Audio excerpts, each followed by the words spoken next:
Why should you care what shingles we use on your roof? Here's a couple reasons. One, these are lifetime warranty on these. 130 mile per hour wind protection. HP 42 means they're bigger and wider than all these other little shingles. And they're class 3 impact resistance. So in this area we get hailstorms, we get windstorms. This will help with both of those.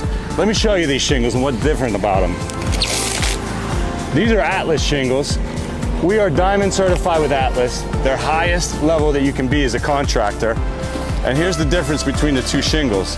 So we've got Atlas here and a competitor brand right here. You can see Atlas is much bigger than the competitor brand, which means they're heavier and they're stronger. Number 2, look at this nailing hem right here. See how flimsy this is? This is where the common bond is at, where the top and the bottom meet. Okay, it rips really easy. Now here's Atlas. You can see that the nailing hem has a lot more area in this common bond.